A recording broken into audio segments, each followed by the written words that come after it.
Hello friends, 9ஆம் தேதி dance exam முடிஞ்சதுன்னா 10ஆம் தேதி கார்லிக் நானும் பட்டர் சிக்கனும் தான் வேணும்னு மகள் ஆர்டர் போட்டாங்கங்க.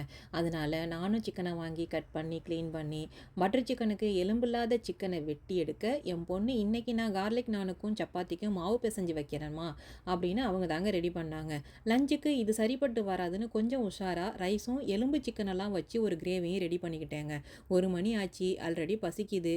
காலையில் 2 செவ்வாழை மட்டும் சாப்பிட்டதுனால ரைஸையும் சிக்கன் கிரேவியையும் வச்சு லஞ்சு சாப்பிட்ட பிறகு தாங்க அடுத்த வேலையவே ஆரம்பித்தோம். நான் சப்பாத்தி தேய்ச்சி கொடுக்க அவள் கல்லில் போட்டு பெரட்டி சுட்டு எடுத்தா. சைடில் பட்டர் சிக்கனுக்கு தக்காளி பேஸ்ட்டை அரைக்கவும், மேரினேஷன் பண்ணி வச்ச சிக்கனை சேலோ ஃப்ரை பண்ணி பட்டர் சிக்கனுக்கு ரெடி பண்ணவும், கரெக்டாக கார்லிக் நான் வருமா அப்படின்னு பேசிக்கிட்டே செய்து கொடுக்க, தந்தூரி அடுப்பு இல்லாமல் கார்லிக் நான் வருமானு ட்ரையல் பண்ணி இப்படி தாங்க இன்னையோட ஸ்பெஷல் உருவானுச்சு. வீடியோவும் கதையும் பிடிச்சிருக்குன்னு நினைக்கிறேன். சப்ஸ்கிரைப் பண்ணிவிடுங்க. தேங்க்ஸ் ஃபார் வாட்சிங்.